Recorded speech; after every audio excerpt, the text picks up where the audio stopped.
The movie opens by introducing us to Claire, a 16-year-old high school student who looked like a completely ordinary teenager. Claire lived with her grandmother, a former actress who had once enjoyed a successful career. One afternoon after school, Claire headed to the bus stop to go home, only to discover that the buses had been temporarily canceled. You can't read? It's not coming. You gotta walk, man. Sorry. See ya. With no other option, she started walking.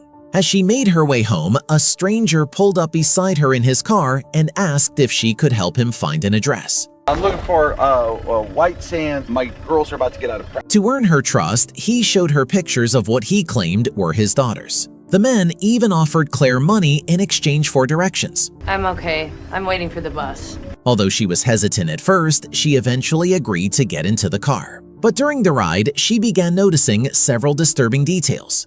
The inside of the car was filthy, and moments later, a phone started ringing, even though the driver had just claimed it was dead. So what time were you supposed to pick them up? As if that wasn't suspicious enough, he locked all the doors and kept driving, ignoring Claire's repeated requests to stop. I can just get off at the next light. I can walk. She instantly realized she was in serious danger. Without wasting a second, Claire grabbed her seatbelt and wrapped it around the man's neck, strangling him. What are you doing? He lost control of the vehicle and the car crashed into a remote area. After climbing out, Claire carefully removed anything that could connect her to the incident. Then, to make absolutely sure the man wouldn't survive, she pulled out a knife and finished him off. Dear God, what have you made of me? It was obvious that this predator had picked the wrong victim. When Claire returned home, she calmly cleaned every trace of blood and destroyed any evidence that could tie her to the killing. The way she handled everything with such precision made it clear this wasn't the first time she'd done something like this. Where have you been? That night, her friend Juliana was waiting at the house. The two had planned to study together for an upcoming exam, but Claire arrived so late that she had to come up with an excuse. The poli-sci exam we were supposed to study. She claimed she'd been waiting at a cafe and couldn't call because her phone had died. But Juliana immediately knew she was lying. The cafe had been closed all day. She didn't push the issue, but from that moment on, she started looking at Claire a little differently. Later that night, after going up to her room, Claire was visited once again by Bob. Hey there. The ghost of a mailman she had accidentally killed some time ago. Bob warned her that the car crash earlier that day was going to bring serious trouble. I'm here to warn you. And told her to prepare for the consequences. Claire brushed off the warning and refused to take it seriously. Oh, please don't tell me I'm gonna start seeing him too. The next day at school, while talking with her friends, she overheard something that made her freeze in place. The students were talking about the disappearance of a girl named Teresa Holmes, who had vanished a year earlier. Yeah, it was last year, Teresa Holmes. According to the rumors, the kidnapper always used the same trick. He showed pictures of his daughters, asked for directions, and convinced unsuspecting young women to get into his car. After that, they were never seen again. Claire immediately realized that the man she had killed the day before was most likely that same predator. What had first looked like murder now seemed more like an act of justice. Not long afterward, Detective Timmons arrived to investigate the driver's death. Claire, this is Detective Timmons. During his questioning, he asked Claire exactly where she had been for several hours the previous day. Walk us through your day yesterday from about 2 p.m. to 8 p.m.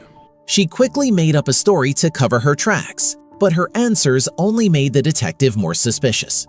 He didn't have enough evidence to accuse her, but from that moment on, he started seeing Claire as a possible suspect. You have pets? No.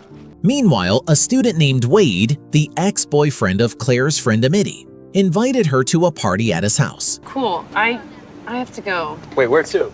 Claire had no intention of going, but Bob convinced her to accept the invitation. What seemed like an ordinary party was about to change everything. When she arrived, she met up with several classmates and spent most of the evening hanging out with her close friend Helga. Clearly, I am the cover.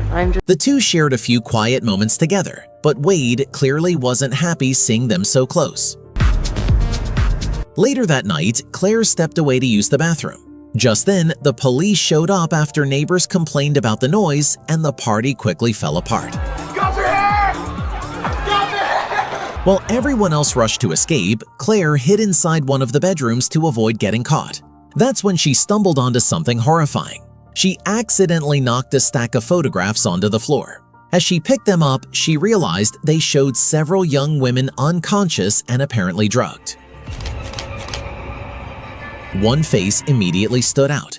It was Teresa Holmes, the girl who had disappeared a year earlier. That discovery confirmed Claire's worst fears.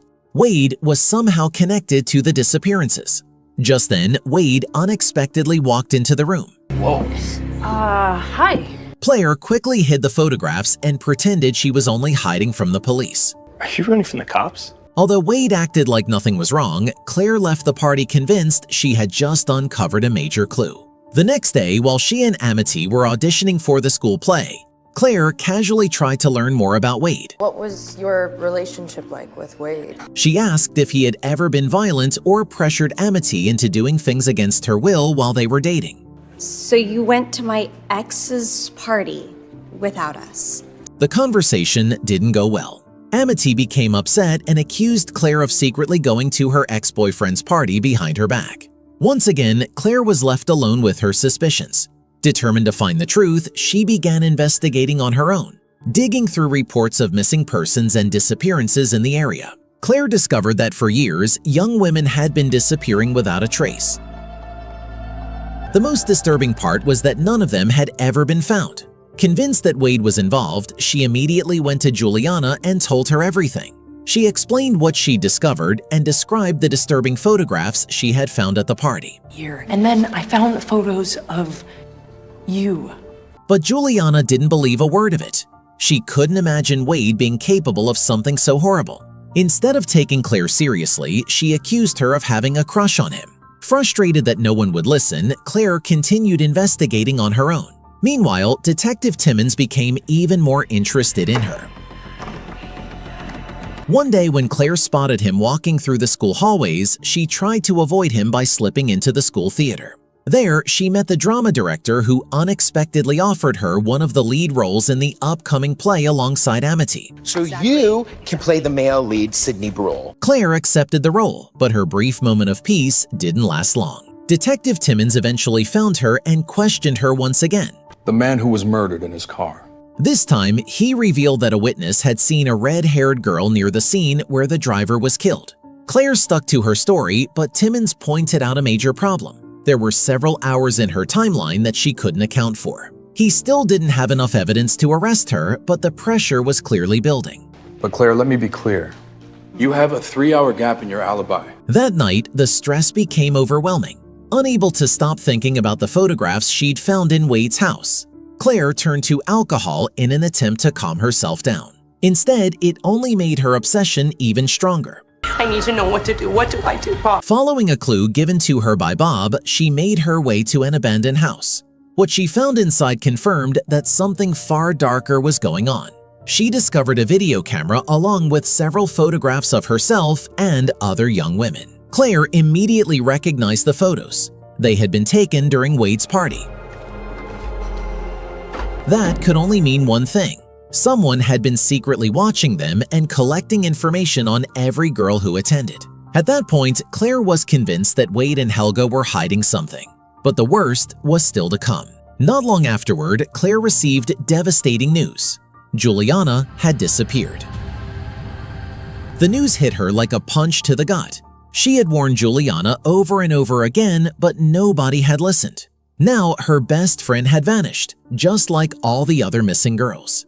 Fear, guilt, and rage began to consume Claire. Meanwhile, things at home were falling apart as well. When Claire returned home, she found her grandmother waiting with a knife in her hands. Claire's grandmother made a horrifying discovery. Hidden among Claire's belongings was a blood-stained knife, the very weapon she had used in several of her killings. What is this for?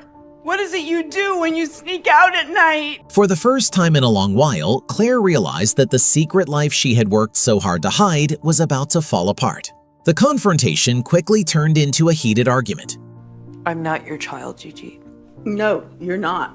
Desperate to find her friend, Claire tried to leave anyway, but her grandmother stood in her way. The old woman reminded Claire that she had already lost her own daughter years ago and refused to lose her granddaughter too. Claire went to a nearby church. She knelt before a statue of the Virgin Mary.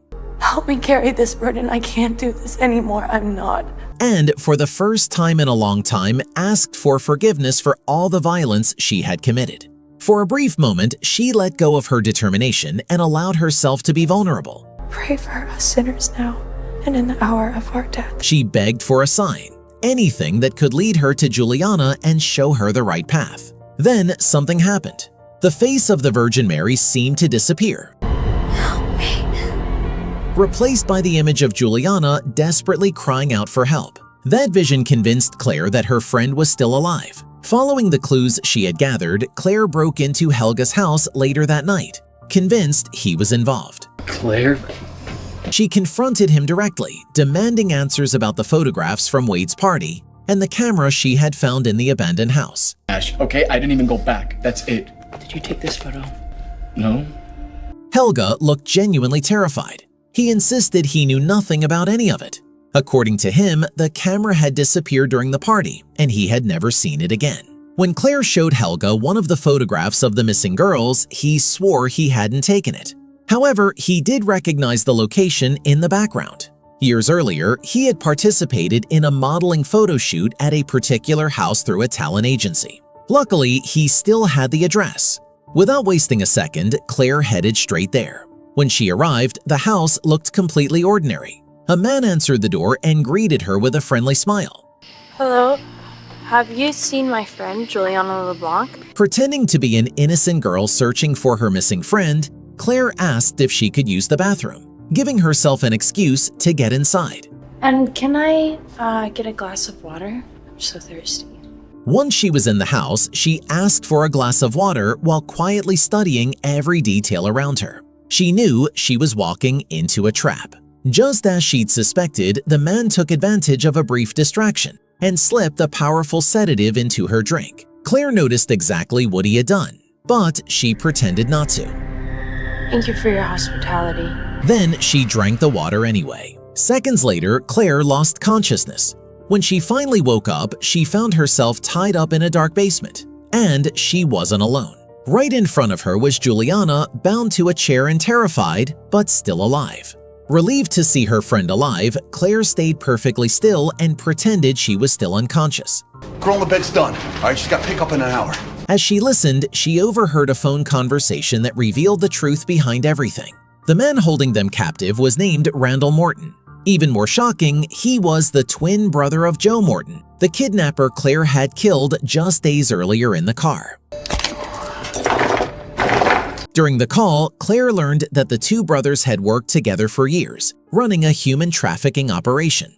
They kidnapped young women and sold them to wealthy clients for enormous amounts of money. One name kept coming up during the conversation, a powerful man named Gibbs, who appeared to be one of the key figures behind the entire operation. I'm not afraid.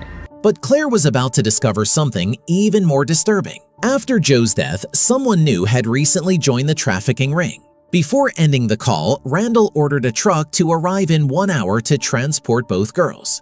Time was running out. The moment Randall looked away, Claire managed to free herself. She found a pair of scissors nearby and used them to attack the guard watching her. Using every bit of skill and experience she had, Claire took on the traffickers one by one. The battle was brutal and chaotic, but she eventually managed to get her hands on a gun. Come on, you!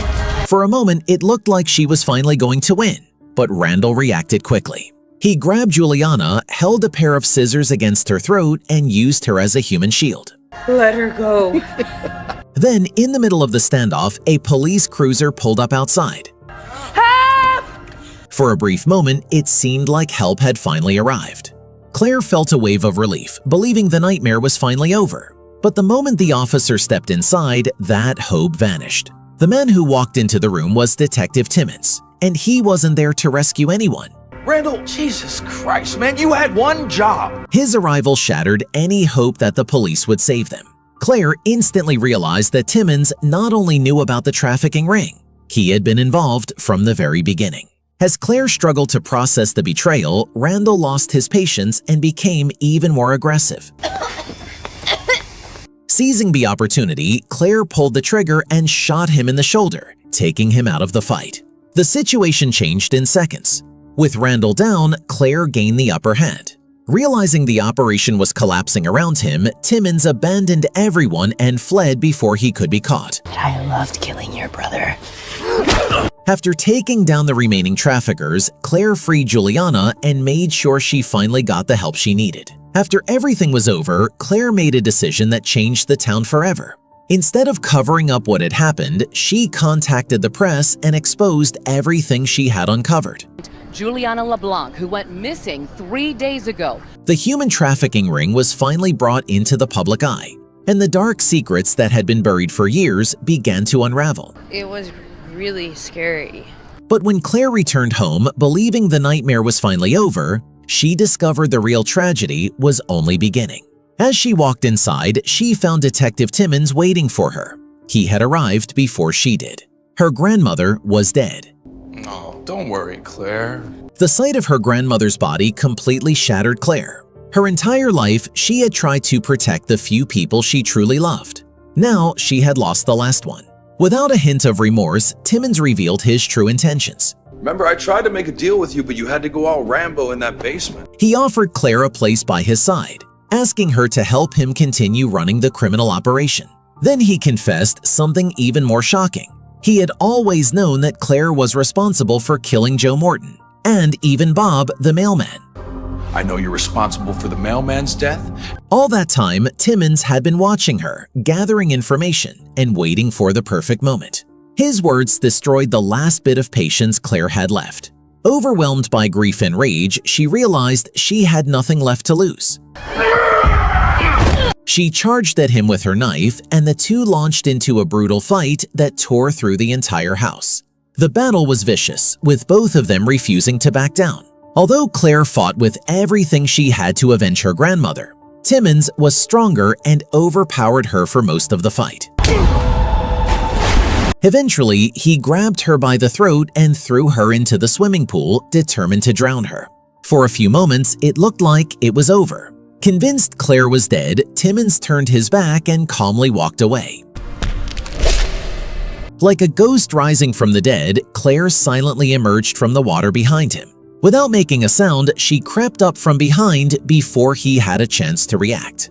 Claire struck without hesitation, and this time she made sure Detective Timmons would never get back up. The man who had protected the kidnapping and murder operation for years had finally received the punishment he deserved.